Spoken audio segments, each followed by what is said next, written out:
Hello, my name's Rob and welcome to Swift Slots. Now some of you may know there's a guy in Australia called Pat, and Pat has got a new slot car channel called Pat's Slots, and his unique selling point is rapidly becoming a weekly or bi-weekly roundup of all the slot car channels on YouTube. So he watches them through the time period, makes his little notes on his piece of paper with his trains going around in front of his table, and he gives us all a roundup of what's been going on for those that haven't got time to watch or just want a general summary. And it's really interesting. And he made a really nice comment about me not so very long ago, and I thought to myself, that's given me an idea. But you do realise I'm a contrary sod, so it got me thinking. What else are we up to? Rob from Swift Slots. Man, is that guy a genius or what? Fair dinkum. I reckon you could give Rob from Swift Slots a potato, right, and say, Rob, make this potato into a slot car. And you know what he's going to do? I reckon, you know what he's going to do? He's going to say, all right, Pat, what do you want? 124, 132, HO, you know, what sort of car do you want? He could make that potato into a slot car. That guy is a genius. So He's done a great track build. You've got to watch that one if you like routed tracks and stuff, the way he does it. So you raised some interesting ideas there, Pat. I think I'll take you up on that. So, while a potato is an interesting idea, I see more comedic value in a banana. So turning a banana into a slot car could be quite an amusing idea. So I got myself this lightweight banana on eBay, weighs almost nothing, and it's more or less life-size to a banana.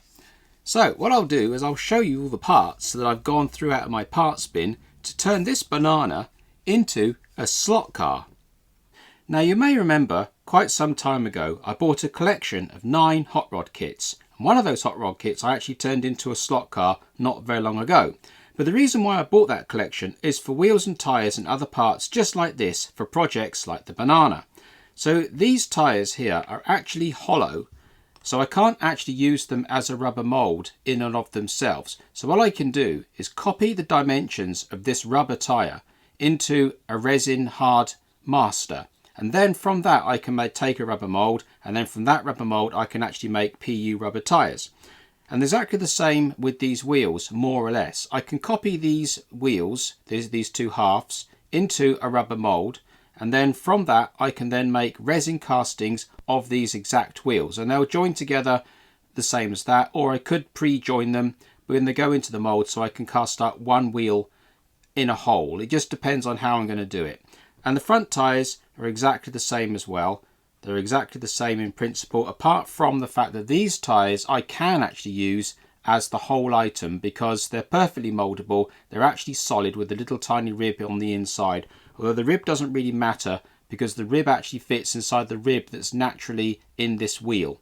So the front tyres are going to be pretty easy to copy. I can just literally copy those in straight rubber, and then these rear tyres will have to be used as a master to make a resin pattern, and then these wheels in themselves can either be moulded together or in half. It depends on how I feel at the time of making the masters and the patterns. So that's the wheels and tyres all sorted out. So I'm obviously going to need a chassis to bolt my wheels to. Now I propose to use this piece of brass as a U section to mount the motor, gears and rear axle, and then I think I'm going to make the whole of the front structure of this banana and the front guide out of this 1.6mm brass wire. Now, not quite sure how I'm going to go about it yet, but I'm sure it'll all come to me as I get deeper into the build. So next in the build, I have these parts. Now, these are standard slotting plus axles at 70mm long. They're undoubtedly going to be needing to be chopped down, but they will be absolutely perfect. Then I have this slot-it 30-tooth crown gear and this slot-it 8-tooth pinion. Now between these two gears it gives me a gear ratio of 3.75 to 1, which is actually quite slow because I want this car to be torquey. I don't particularly want high speed, I want power and hard punchy acceleration. So I've got this standard motor as well. Now I need to play around with this motor a little bit, and I have actually taken it apart. So what I've done is I loosened off this end bell so that I can get to the inside of the can. Now you'll notice that this motor doesn't have any way to screw it into a bulkhead. Well, what I propose to do is drill this case and tap it to M2 so that I can actually bolt it to my piece of brass. And there's plenty of room in there to do that. Also, I don't want the shaft on the plastic end of the motor. I want the shaft on the metal end of the motor.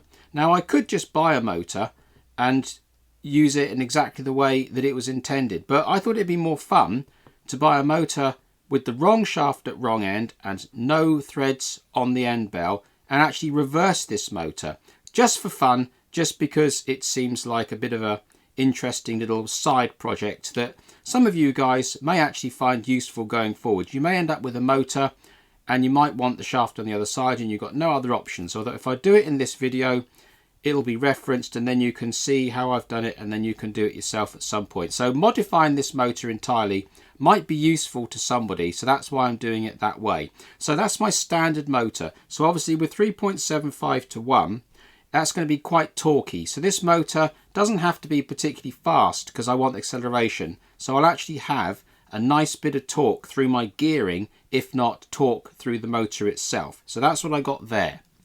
I'm obviously going to need to direct this banana. So I've got myself my standard, everyday, most favourite guide, a Slotting Plus standard universal guide. These guides are absolutely great. I use them on just about everything, and there's nothing yet that this guide can't do. So I've got myself a standard guide again. Now you may recall a few months ago I did a mail call video showing you a Tamiya Lancia Stratos Group 5 1/25th scale kit, and in that kit there was this driver.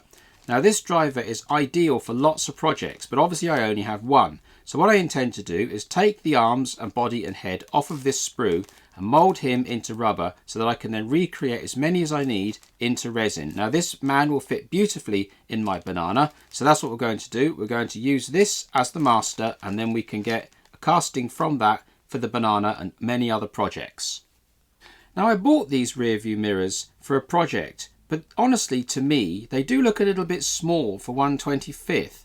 So I thought they'd be ideal for the banana because they look really good hanging off the main windscreen. So I'll use them on this project because I think they'll work really well. So I've got some rear view mirrors so that my driver can see where he's been. Okay, so here are all my parts. There's only one thing really left to do, and that's get cracking on the workbench and turn all of this slot into a slot car banana with a twist.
And there we are, the finished product. We've got a little man's head all cast up, looking very, very nice. His body, all the detail, all intact. And his arms, with his little fingers and everything. And then the set of wheels, which come out really quite well. So I added on a little bit of extra bossing on the back just here and here to make the boss a little bit deeper, just to give me something to grasp onto with the axle. And I also decided to join these two halves of the wheels together, and I made this band on the master that's a really tight fit in between these two wheel halves, so that doubles up on centering the wheel halves and gives me the slot that I need, or the tongue that I need for the slot car tyre to go into. So it kind of kills two birds with one stone. It makes it a little bit easier to cast as well if it's only one wheel. So there's the rear one, and this is the front one with that groove all in there. And I obviously didn't put a tongue on here because the actual tyre that goes on this wheel is ready to go. So I just went with, they're only front tyres, they'll be perfectly fine. I just centered up the wheel by eye through my magnifying glass, and that was good enough. So that's it. So we got the wheels done, we got the man done.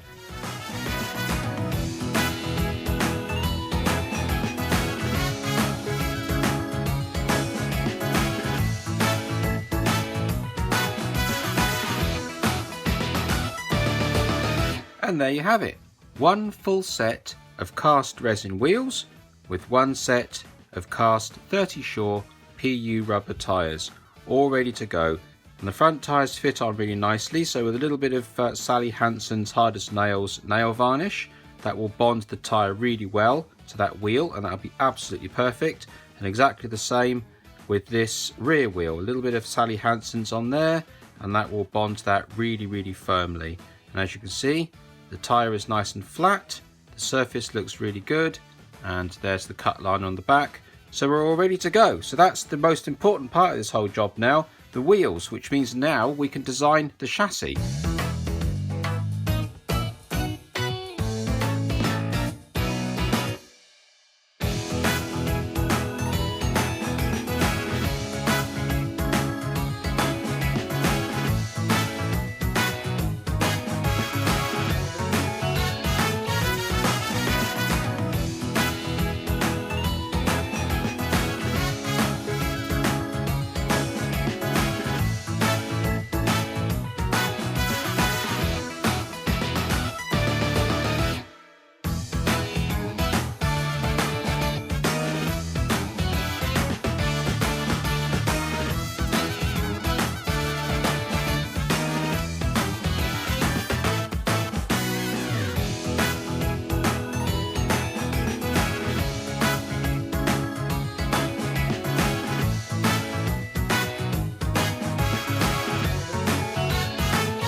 So after a bit of messing about, I've got my chassis on my solder board all ready for the first wave of soldering. So let's get the soldering iron out and get some solder on this chassis.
And there we are.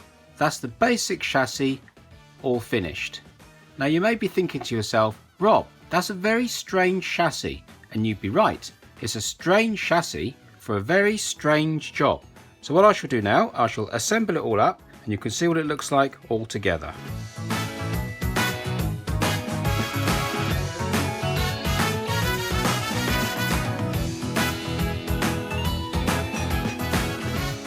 There you go.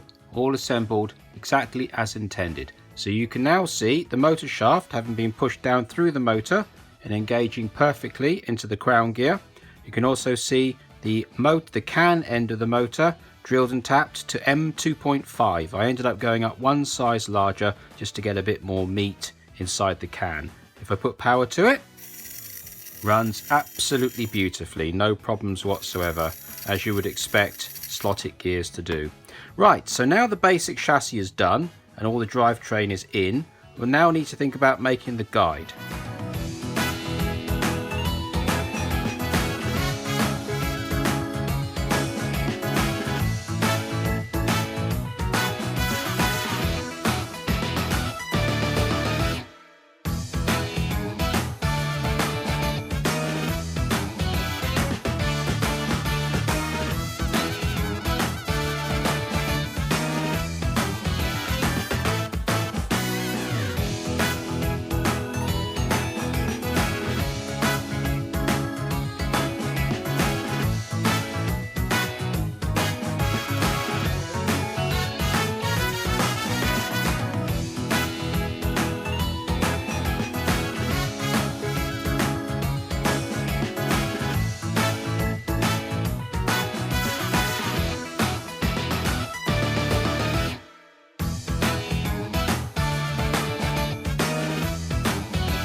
And after a bit of messing around with the wire retainers, there is the drop arm working perfectly on the chassis, exactly as intended.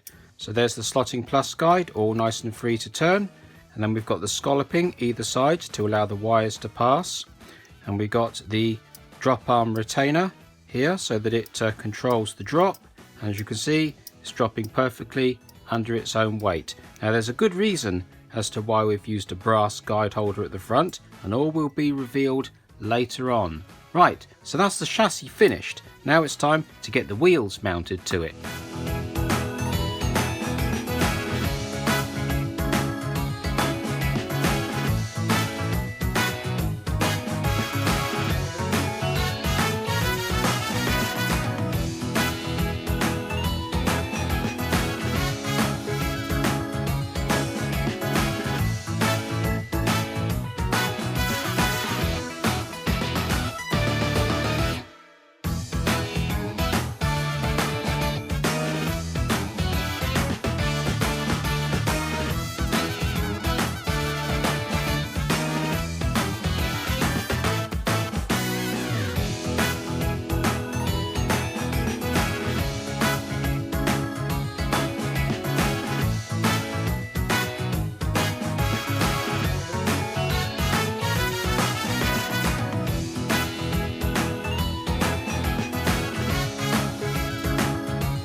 Okay, so with the wheels finished, that concludes the building of the chassis. And underneath here you can see the wires running through the drop arm, and the drop arm running exactly as intended. And you can also see the drop arm limiter right here doing its job. So if we put power to the braids, we can see the motor runs extremely nicely. And if we put the whole thing on the track, move the back wheels, you can actually see the front wheels turning, and they're also free to turn very, very freely when they're at rest. So there we are, that's the chassis fully finished. Now we need to get making the body.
Okay, so my very unusual spoiler's now made. I now need to apply my very unusual water slides. And for my water slides, I've got C&C Designs to make them for me. Colin is a great guy to work with. His products are seconds to none and his service is fantastic.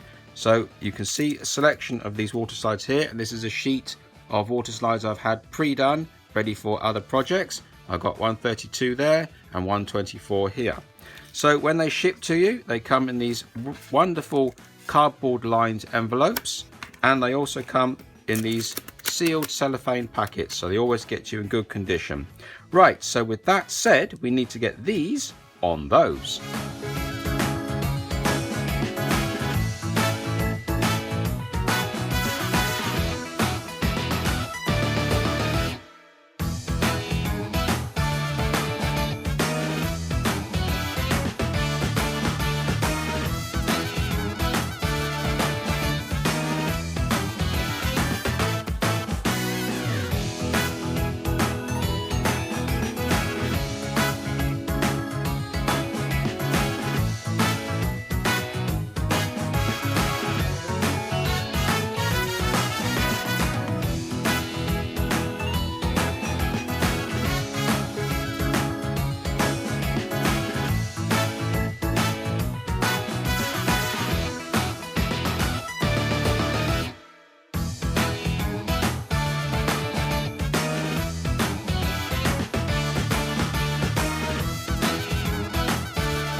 And there we are, my answer to Pat's potato joke about me.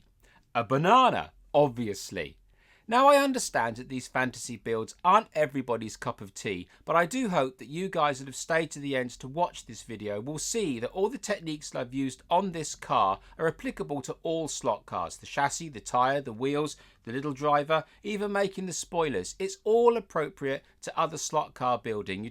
It's not just on this fantasy build. It's right across the board. It's general techniques that you can use for scratch building model cars. Now I hope that you really enjoyed watching this video, because I've had a lot of fun building this car, really stretching my mind and getting creative with the design of it. So on that note, if you really enjoyed this content as much as I've enjoyed building it, maybe you'll subscribe. And if you could hit the little bell button, that would be awesome. Right, now I want to eat my banana. 1 skin. 2 skin,